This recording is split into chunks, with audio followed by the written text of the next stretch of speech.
Hello, it's visible. The slides.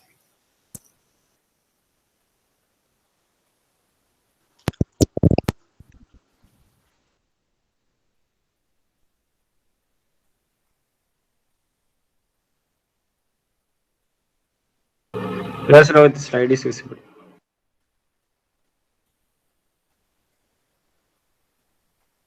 Okay, fine. Yeah. So first of all, thank you for giving me an opportunity to conduct this session. So as we know, today is Astro Day, and we will talk more about that. I'm audible correctly, right? Is there any audio or video problem? No, sir, it's okay. Yeah. Okay. Let's start. So before talking about asteroids, let's talk about this one, our own moon. So uh, should I continue in English or in Malayalam? Like how is the audience for composed of? ചേട്ടാ Malayalam മതിയില്ലേ? Okay, എന്നാൽ മലയാളത്തിൽ പറയാം. Okay, നമുക്ക് നമ്മുടെ ചന്ദ്രൻ തന്നെ തുടങ്ങാം.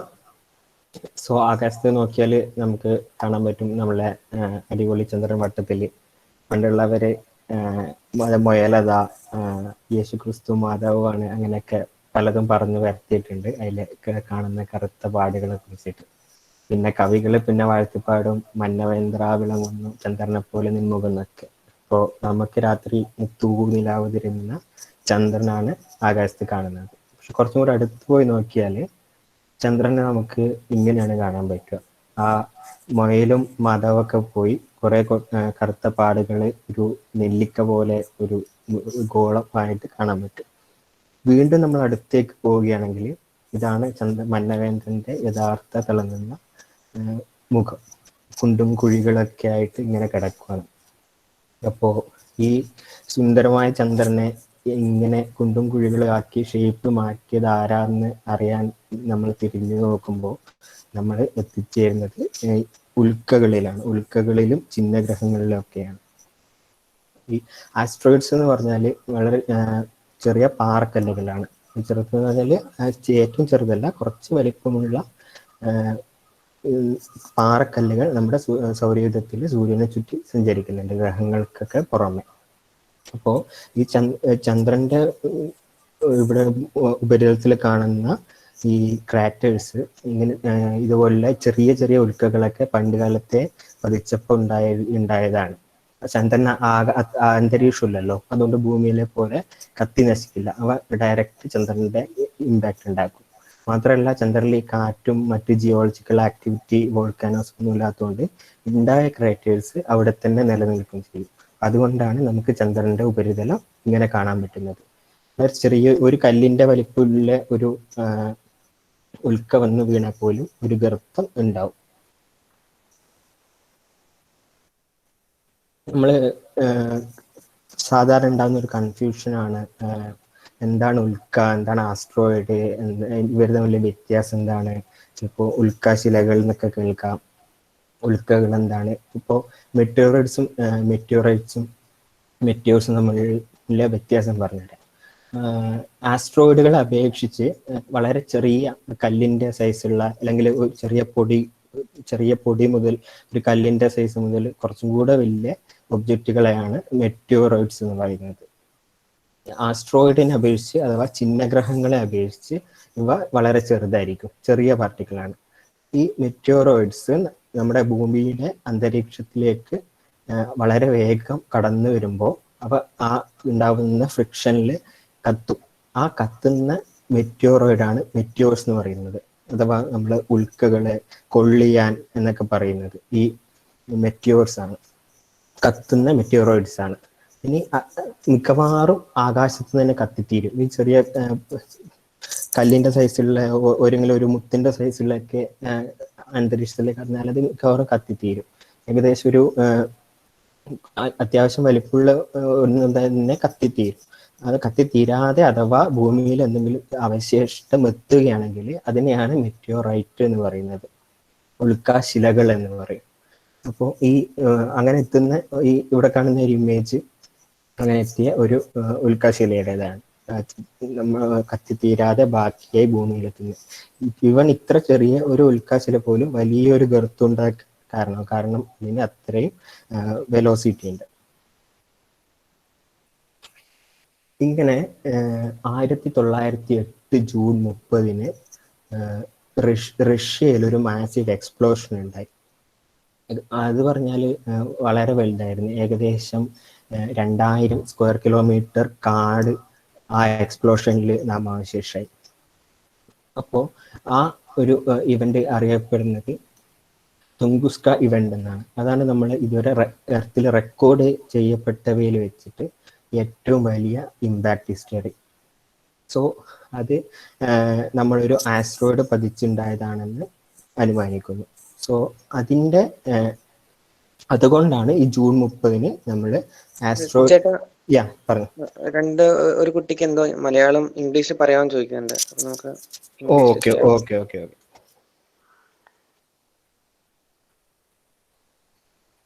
Okay ഞാൻ chat എടുക്കുന്നില്ല.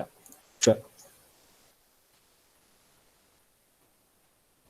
So in 1908 June 30 we have our most prominent asteroid impact on Earth, which was vanished around 2000 square kilometer of forest. So this is the biggest of any recorded one. So that's why we are celebrating Asteroid Day on June 30th. So about the event I said, then it's very recently started. So in 2014 the Asteroid Day started, and in 2016 actually United Nations has announced it is an international day. I mean it's official. Then the aim is to raise awareness about the asteroids, like how if in case asteroid is coming to Earth, how can we prepare for that? And among public, we should have a clear understanding about asteroids. That's the main aim of celebrating Asteroid Day. So let's move on to our solar system. So this is our solar system to scale. Like usually we see very closer, like these planets, Earth, Mars, Jupiter in a single image. But if you draw it on scale, this will look like the outer planets, Jupiter, Saturn, Uranus, and Neptune. Only they will have very big orbits, and inside that we call inner planets. Venus, Mercury, Mars, and Earth, they are inner planets, and they are rocky planets. So this Saturn, Uranus, and Jupiter, they are gaseous planets. So in between Jupiter and Mars, there is a space. So when forming the solar system, actually there was a probability to form a new planet between Jupiter and Mars, but it didn't happen. Mainly because Jupiter is, we know, it's the biggest planet in the solar system, and it has huge gravity. So in the effect of this gravity, the planet didn't form there. So what happened? There were so many materials which could have formed a planet, but it didn't form, and it ended up in an asteroid belt. Like that planet semils, like small rocks pieces. Like it remained there in between Mars and Jupiter. So this we call this as main asteroid belt, because there are another asteroids called Trojan asteroids, which moves in the orbit of Jupiter. So this is the asteroid belt. And in the asteroid belt, there are actually 4 big objects: Ceres, Vesta, Pallas, and Hygiea. So the half of the mass of asteroid belt is contributed by these 4 objects, and rest are relatively small rocks and asteroids. So asteroids are formed while the solar system is forming. Like in case of planets, after forming, there are geological activities like volcanoes, their atmosphere and all. So it's altered over time. But asteroids remain as such. So what can we do is we can study more about the origin and the early stages of solar system if we study asteroid enough, well enough. So we told there are some objects are bigger. So Ceres is one of them. So this was initially classified as an asteroid, but recently we remember that when Pluto is classified as a dwarf planet. During that time, Ceres is also classified as a dwarf planet because it has enough mass and around a globular round shape, and it is the 25% of the mass of that asteroid belt consists of Ceres. So Ceres is the only dwarf planet inside the orbit of Neptune.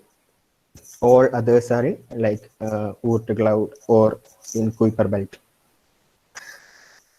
So it's the next largest object in the asteroid belt. So it has around 500-kilometer diameter. So it's not in round shape. So these asteroids, they were discovered well early in 1807 and all. So how they detect, they will observe the sky and they will observe the movements. If anything else other than stars are moving, they will observe. So that's how asteroids are discovered. So at that time, maybe they will think that, oh, this is a planet. Then like now we have very clear understanding which are planets, which are asteroids, and can we classify as dwarf planet or planet, everything. So this is, we can know the shape and all. So we have many flyby missions and images of most these big asteroids have taken. So here is the next one, Pallas. So like in the asteroid belt, the third largest object, but there is a difference. Its like orbital plane is highly inclined, around 35 degree inclined. So you can see here how it orbits. So it's very difficult for our usual space missions to fly by you and capture a good image of that. Actually, like they will be going through the plane. So now let's have a quick demo of some one or two asteroids using Celestia. I know your space club name also is Celestia, so you may be familiar with the software.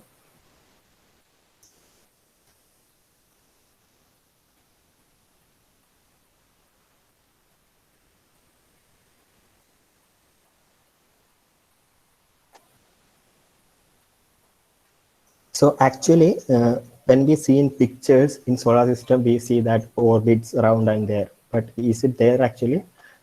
No, actually we are just traveling in space like this. This is Earth. This orbit is not drawn. So we are lonely travelers in this vast emptiness. So we can see sun there. So in the phase which is facing to sun, it's daytime there, and we can see India here. So it's almost night for us. So we after some time it will go to darkness. So here is our little moon.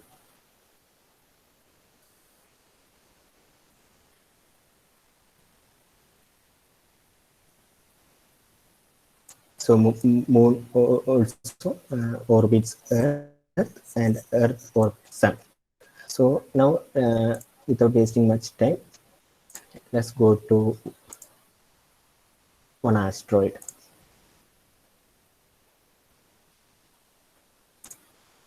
So this is one asteroid called Eros.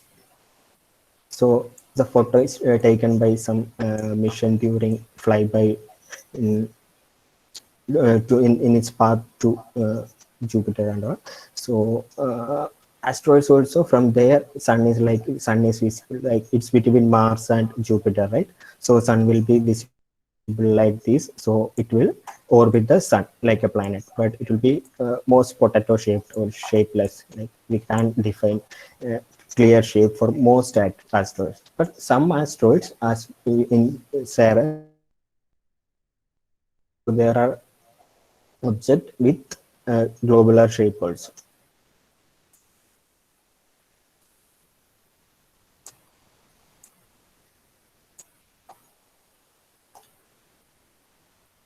This is the next one.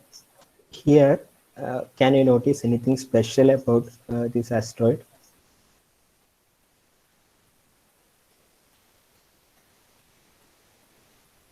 In your mobile screen, it may not be visible.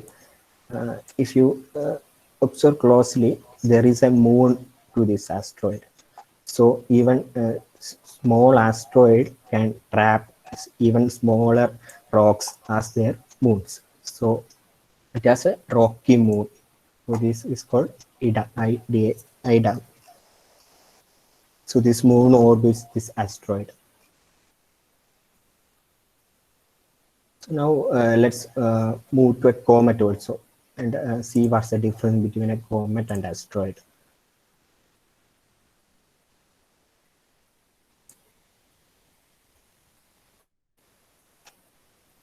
So this is the uh, nucleus of a comet, a rock. But comets are the main difference between asteroids and comet is that asteroids are mainly made of rock and metal, whereas comet has ice and dust mostly in it. So it will have a core. So this is the Borrelly comet. Its nucleus are dictated very clearly. So it will form a tail, like because of the influence of sun. When it reaches in the near sun, the ice and dust evaporates and it point away from the sun. So that's the tail we are seeing. You can see sun is there, and because of sun, the tail is there, and in the right middle there, its nucleus is there. So comets will have tail only when they reach near the sun. When it's further away, like in Kuiper belt or Oort cloud, outer solar system, it will be just nucleus will be there, like that dust and all, everything will stand together and it will orbit. It has very eccentric orbits, so it will go farther away from sun and it will go very close to sun.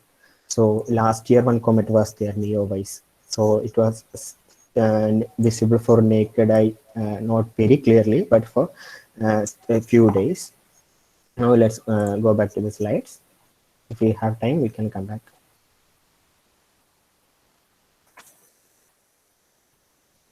So asteroids have such importance that we know, like it was there when solar system was formed, and when we talk about life on Earth, this question arrives: how it began, all, like how the life on Earth originated. So it has many theory, and one is the one possibility is that life is originated within Earth in like in the biological condition, like chemical conditions here, and that energy, that very high energetic environment. Another theory says that life may be formed somewhere else in the universe and transformed to Earth through some comet or asteroid.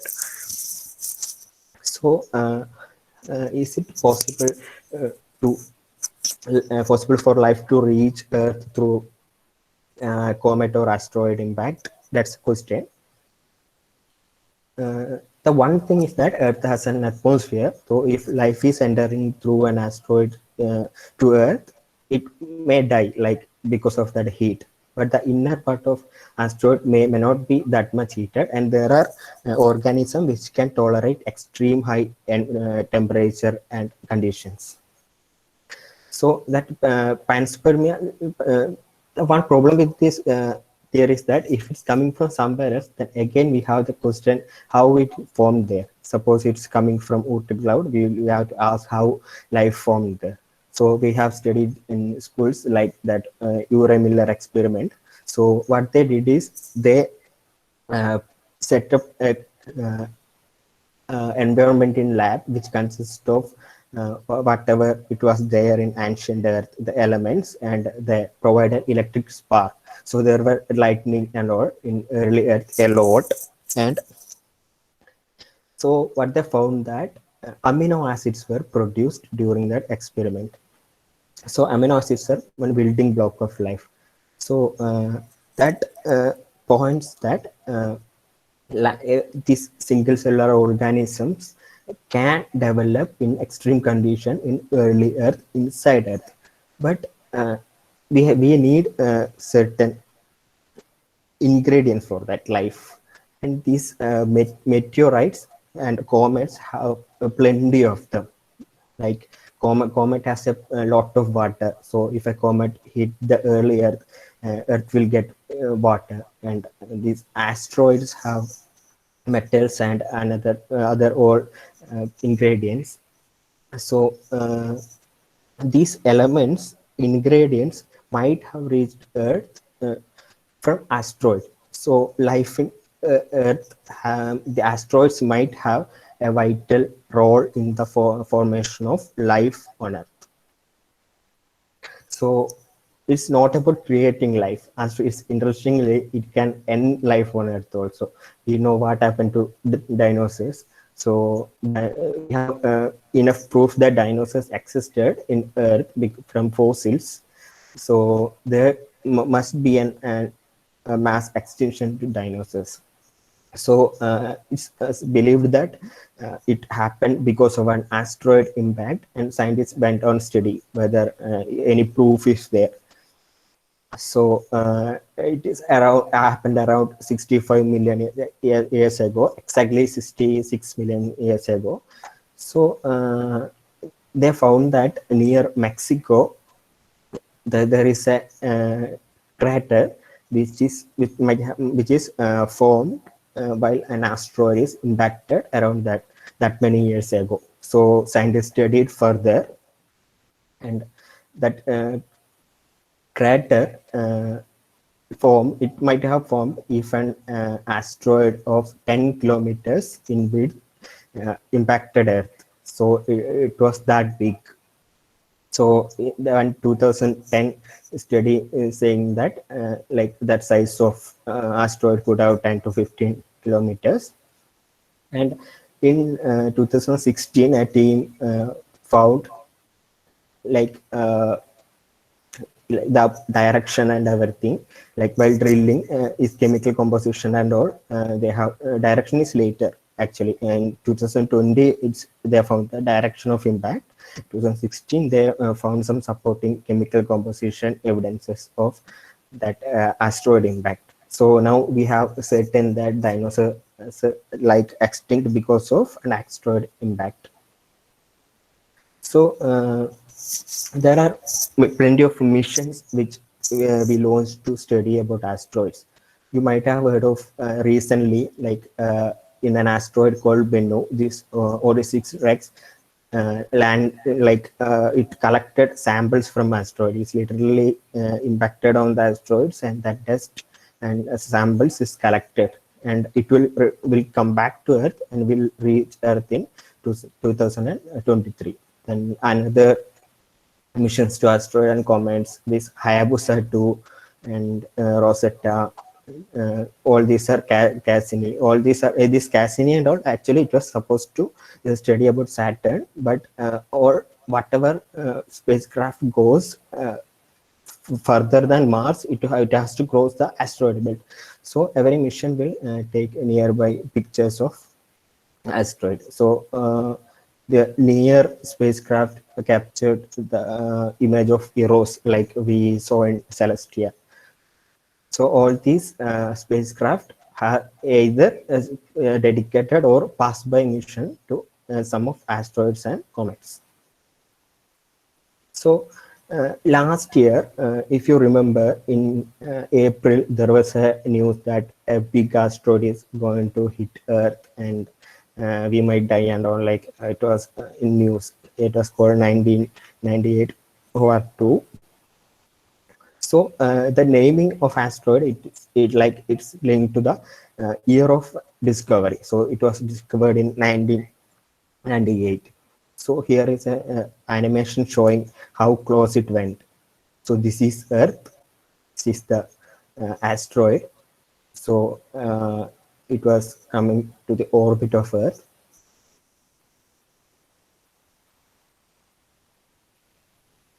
So you can see it's coming pretty close to Earth and leaves. So if it would have hit on Earth, he would not have here talking like this. So asteroids are such dangerous object also. So it's that important, like monitoring asteroid. So see this animation. This is the image that composite of all the known near Earth objects till 2018. So it's like it's not to scale. That's why it's very crowded. But there are enough space between that. But we are actually observing and finding each asteroid or near Earth or objects we can, so that we can predict their orbits and predict whether if it might hit Earth or not, etc. So what if an asteroid actually hit Earth?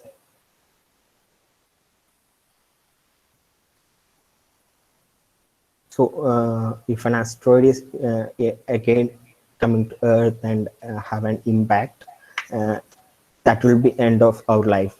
Like if the asteroid is hitting, it will create go deep into Earth's surface, and it will like trigger a seismic wave. So there will be earthquake activities all around Earth, and that dust and all, it will be there for many years. In the case of dinosaurs, it's like it's assumed that dust particles were covering the sun almost 10 years. So the photosynthesis might have been stopped. So the entire Earth will be dark. So the life in the Earth probably will die. Some will survive. So, like in the case of dinosaurs, the avian dinosaurs, which can fly, actually survived, and they are assumed to be the ancestors of birds we see now.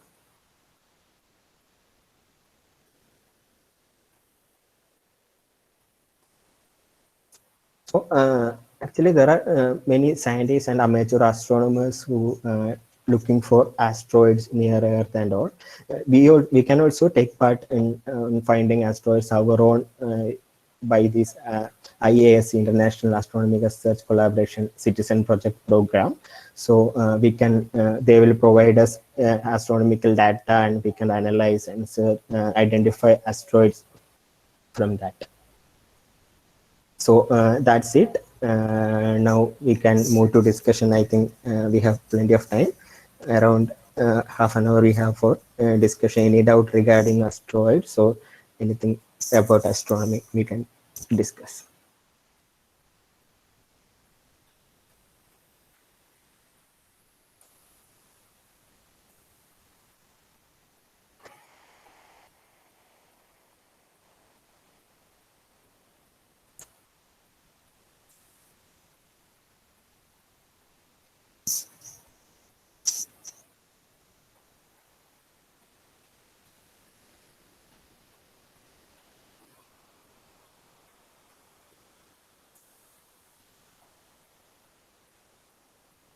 So nobody has any doubt? Actually, I have one doubt. Yeah. Do asteroid contain metals? Sorry? Do asteroid contain metals? Means they are, do they have gases or metals like property? Why they consist metals, you are asking, right? Yeah. Yeah, okay. So we know actually where metals are forming, like where elements are forming. So elements are forming one either inside stars or in an explosion, like when a star dies, a supernova is created and higher elements will form. So what happens is in a star like our sun, now hydrogen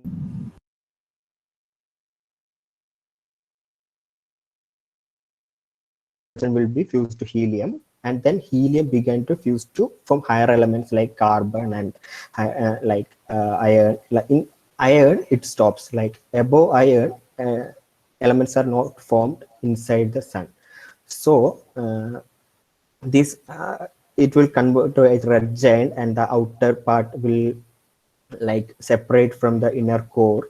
And in stars which have mass like very high mass, like above 8 times mass of the sun, this slow expansion, it will not be so slow, it will be very violent, it will be called a supernova. So in supernova, these higher elements than iron are forming, like fusing. So in case of solar system, we have higher elements on Earth. We have calcium in our body, we have gold here.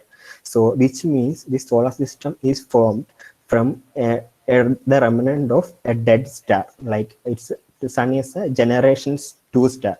One star was there, and it died, and it's like what you say, nebula, planetary nebula, it was there, which contains metals, and from that actually one supernova triggered this, we believe, and like that solar system started forming. So in the formation of solar system, the higher elements were there from the death of a previous star. That's how these metals came in asteroids.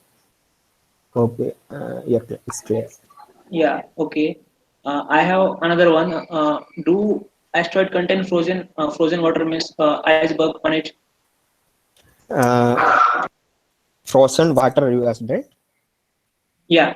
Yeah, actually, asteroids usually are rocky, very rocky, and like metallic. That's comets kind of contains a lot of waters, lot of water and ice. So asteroids mainly is in the asteroid belt between Mars and Jupiter. But comets are farther in solar system, in Kuiper belt, and like maybe even further Oort cloud. So these comets contain a lot of ice and water. Maybe in ancient Earth, this much water we got from comets. Asteroids usually do not contain water, because even if contains in long life, it might have lost. Yes, sir. Thank you, sir.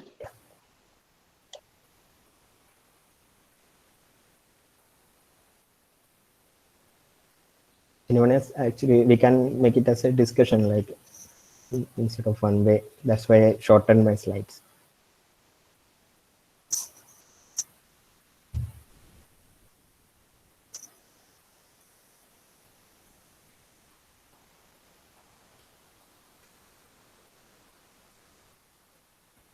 You can type in chat box also if you're nervous to speak.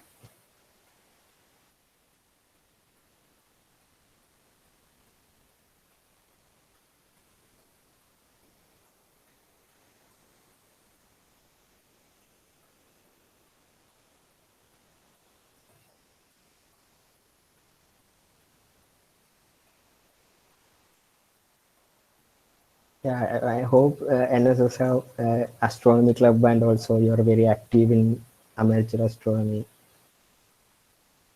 You're supposed to have a lot of doubts.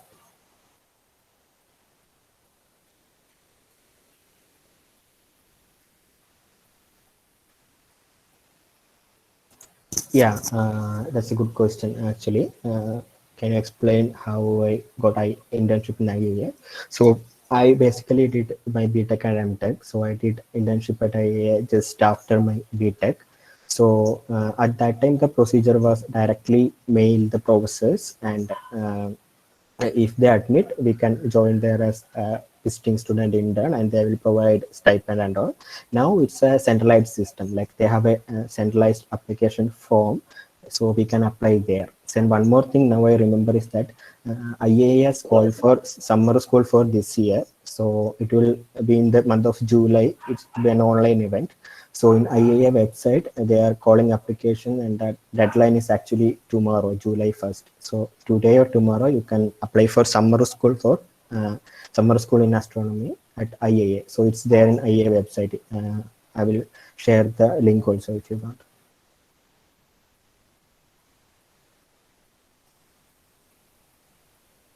So like talking more about okay, so what are the skills they're expecting? So skills, they will be like mainly they'll be in astronomical institution, they'll prefer MSc students, but BTech students also are there.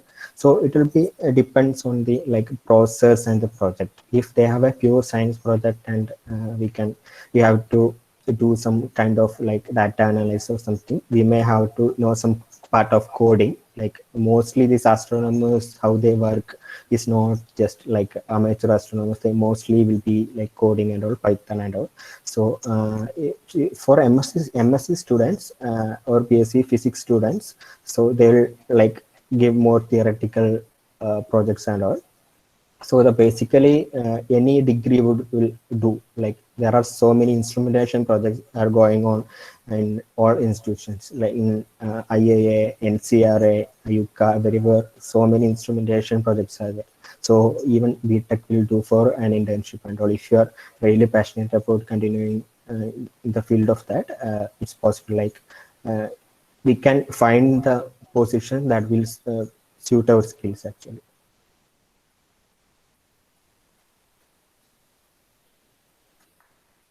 That I'm not sure actually.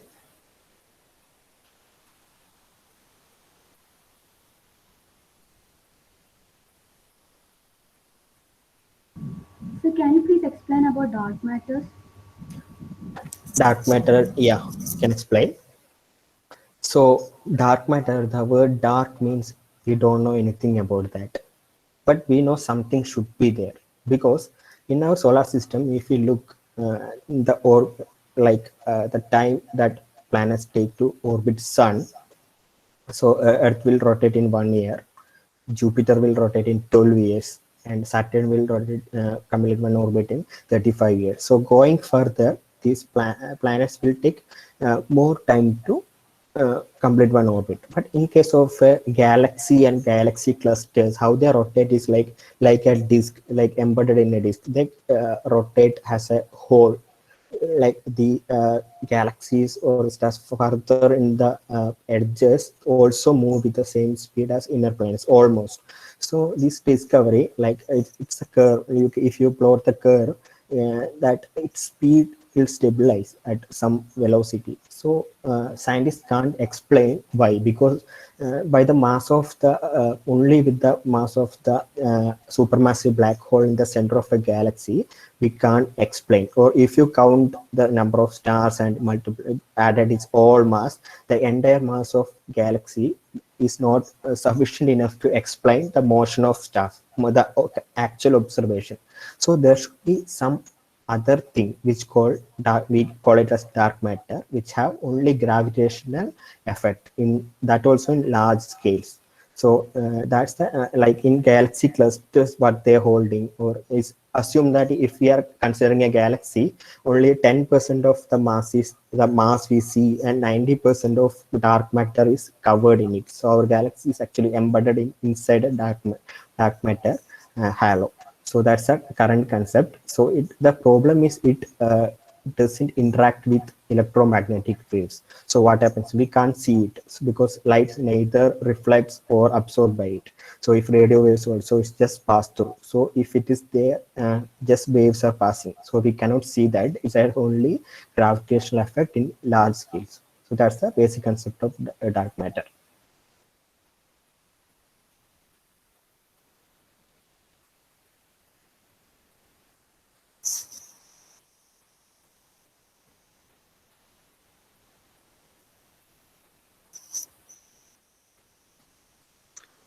ചേട്ടാ, Hmm. നമുക്ക് ഈ asteroid use ചെയ്തിട്ട് ഈ space travel നടത്തുന്നത് practicable ആണോ? Like നമ്മൾ ഈ ഇപ്പൊ കണ്ടില്ല, നമ്മൾ ഏതൊരു സാറ്റലൈറ്റ് ഒരു ആസ്ട്രോയിഡിൽ കൊണ്ട് ഇടിച്ചു, അവിടുന്ന് റോക്സും സാമ്പിൾസും കളക്ട് ചെയ്തു തിരിച്ചു വന്നു.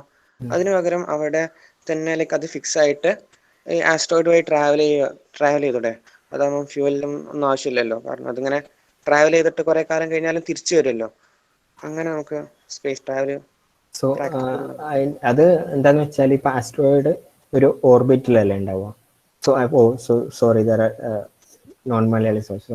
So what he asking is that if we have like technology to land a probe on asteroid, if space travel is possible by that, we can land on an asteroid and asteroid will go and we do not have to spend any energy.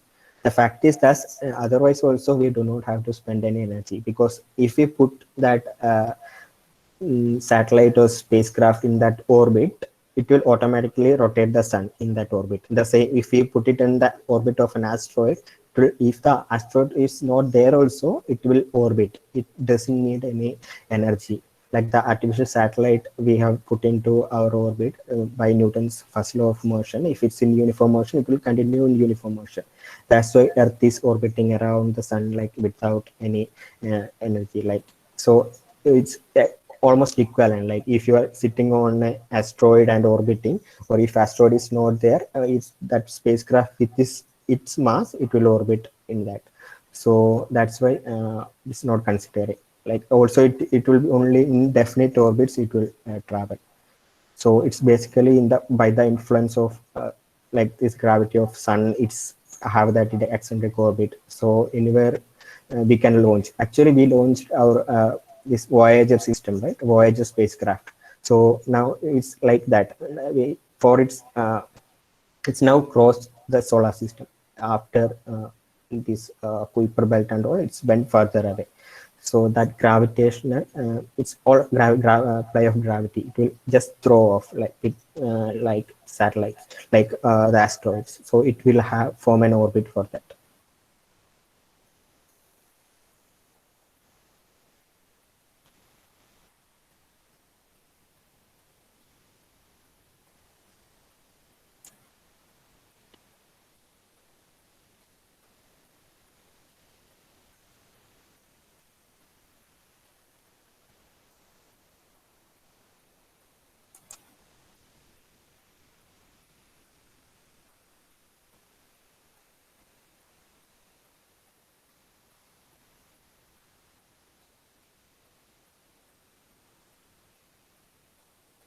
Any further questions, or we can end the session?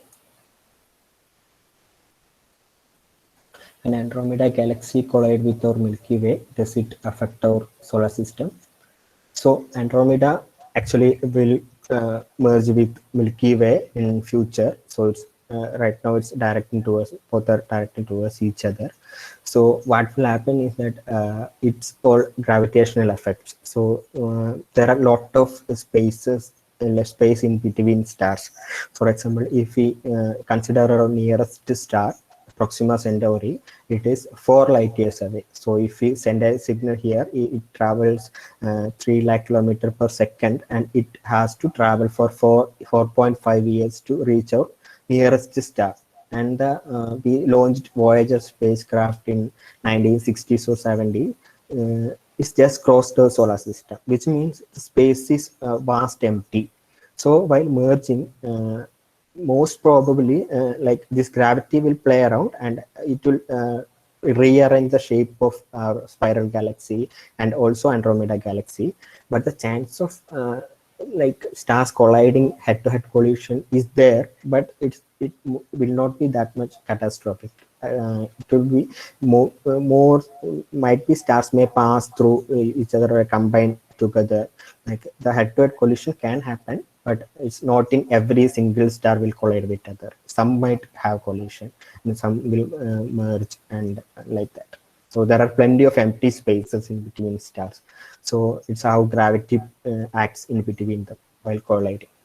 And also dark matter also will play a role there, like how the gravity interacting with those matter.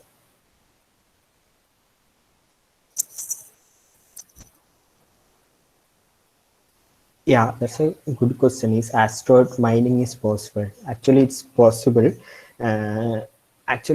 Is the study of asteroids interested in such a way also, like mining minerals. We can scientists are looking like they have actually thinking of this for years. Asteroids have so many rare minerals in them, so theoretically it's possible to mine asteroids. So there might be future missions specifically for this purpose, maybe commercial missions and all in future.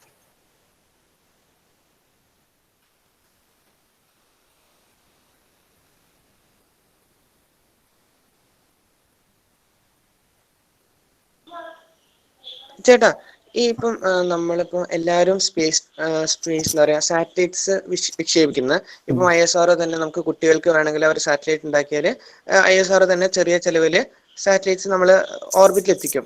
അപ്പോൾ അങ്ങനെ പിന്നെ ഇപ്പം നമ്മളെ space X Elon മസ്കും ഇപ്പോൾ നമ്മൾ ഈ internet satellite വഴി ഇപ്പം കുറേ സ്റ്റാർലിങ്ക് മിഷനൊക്കെ, അപ്പോൾ ഇത്രയും സാറ്റലൈറ്റ്സ് ഓർബിറ്റിൽ വരുന്നത് ഒരു ആസ്ട്രോണവറിനെ ബാധിക്കുമോ? ലൈക്ക് ഈ അവർ ടെലിസ്കോപ്പ് വഴി എങ്ങാനും പഴയ സ്റ്റാർസിനെ നിരീക്ഷിക്കാൻ ഈ സാറ്റലൈറ്റ്സ് കാരണം ബുദ്ധിമുട്ടുണ്ടാവുമോ?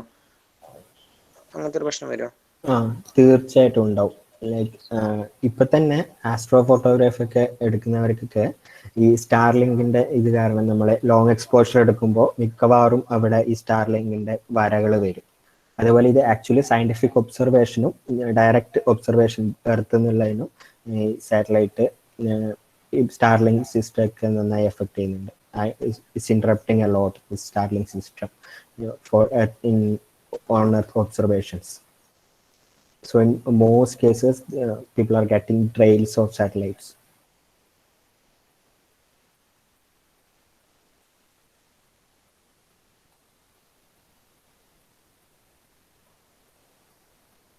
The gravity of other stars can affect in our solar system while colliding. I think it's related to the previous question while Andromeda galaxy is colliding. So if a star is happen to come near our sun in its gravitational influence, of course, like our planet system and all, it will like it will be gone. But the thing is that before that the sun will die most probably. So sun is around half of its life, 500 crores of years are left. So by the time this collision happens, our sun will be almost dead. Like this red giant phase will pass, and only by 2 or find planets without life will remain there.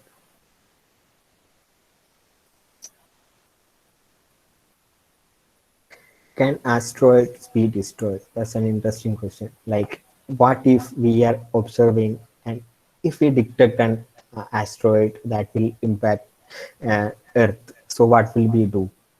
So actually, I'm curious to hear responses from your side.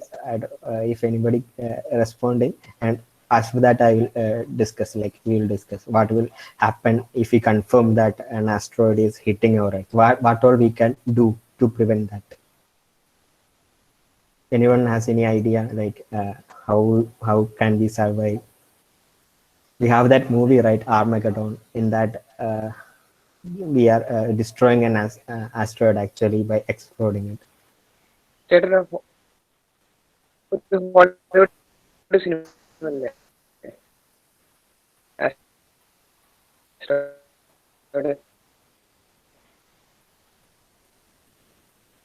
Yeah, so there are actually mainly 3 ways. So one is this Hollywood way, like just we will send something, fill some bomb, atom bomb, not atom bomb, some exploding material in that asteroid, or we will collide very fast and we will destroy that asteroid in space. So that is one possibility, but it's extremely difficult also, like in destroying an astronaut, and we don't know how will it break and what will happen to that debris and all. So another alternative is if we find an asteroid that will hit Earth, the most practical ways that alter the orbit of that asteroid, so it will pass by like without hitting, so that we can send one heavy satellite and we can spacecraft and we can hit it so that the orbit of the asteroid will change a bit, or we can even use our existing satellite or heavy satellite to orbit such that near the asteroid so that its orbit is slightly changed. So we will try to avoid that impact to Earth slightly by shifting the orbit gravitationally. So the last option is like destroying the asteroid. So by theory, it's feasible, but we might attempt only after we cannot change its orbit and all. So in future, we may have to experience all this. Like if a threat is coming, the dinosaurs didn't have this technology. Like they didn't know that asteroid is coming, and they are no more. Like we, how humans, we can see that asteroid is coming. So we must do something. So the main purpose of Asteroid Day celebration today is that, like, what all can we do if you have any idea in your mind. This public awareness should be there. Asteroids are there, plenty of them. We can observe them. What can we do to destroy them or avoid the impact? So that's the purpose of this day, I would say. A good question.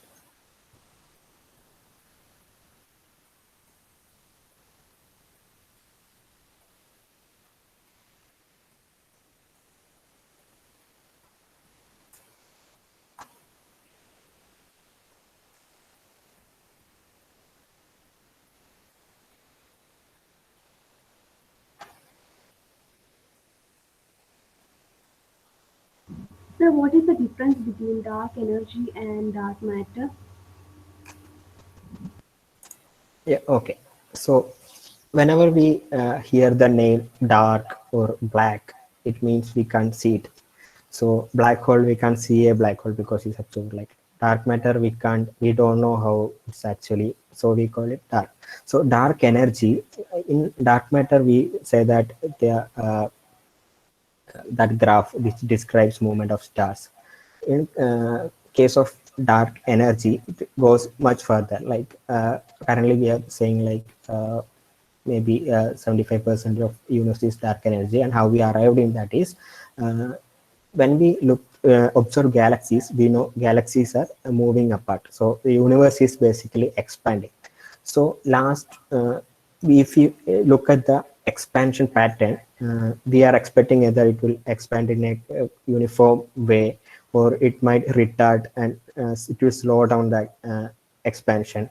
But the observational data is showing that it's actually accelerating. This expansion is accelerating. So the only by using current gravity, current physics, we know we cannot explain this accelerated expansion of the universe. For that accelerated expansion, there should be some energy that we are not yet know. So that we termed it as dark energy. And whatever mass we need for the movement of galaxy clusters that is not observationally found, we call it a dark matter. And dark energy is that energy that is required for the accelerated expansion of universe. So this is not actually linked. Dark matter and dark energy, they both do not have any link. So that's dark energy. I think it's clear.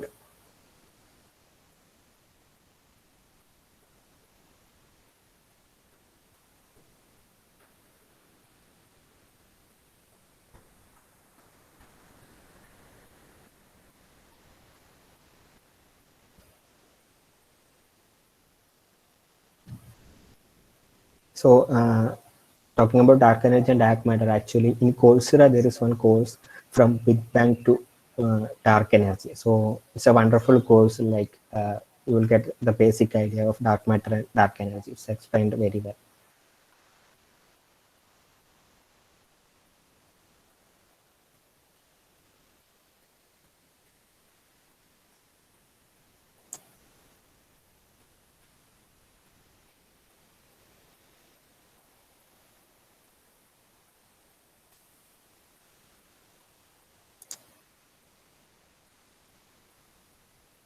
And drive possible for space travel.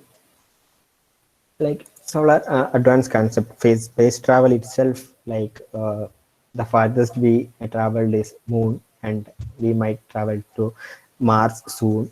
Beyond that, all are very theoretical. Just everything, like whatever concept we say, like wormhole or time travel or interstellar travel, or all are just very highly theoretic. So by theory it may be possible, but practically we might not able to as of now construct a mechanism for our own design to travel.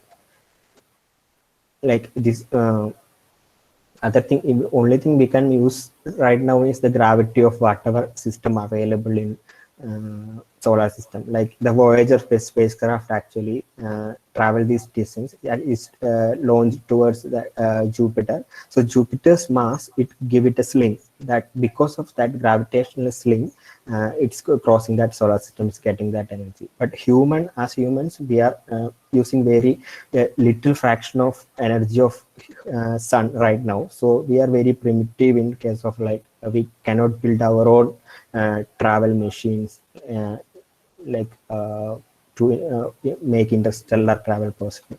So it's in fiction it's possible, but in distant or maybe not distant, in future, not near future, it's possible.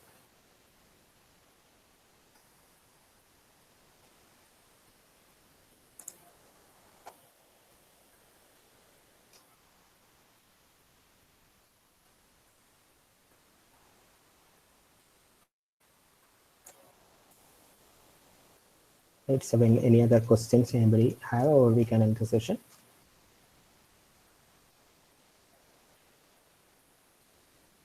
Nihal, you are there, right? Yeah. If Yeah. there are no more doubts, let's wrap up this section, isn't it? Okay, then that was really a great one. And now we are at the end of the session. Hope you all have learned and enjoyed the session very well. I would like to express our sincere gratitude on behalf of IEEE PSSBC NSSE to our speaker, Mr. Rohit K, for his dedication and commitment in sharing his knowledge with us. Thank you, sir, for being with us. Last but not the least, I would like to thank all the participants present here for your active participation and attention. A feedback form will be provided in the chat box. Please do check it out and fill the form before leaving the meet. Once again, thank you everybody. Stay safe and take care. Goodbye.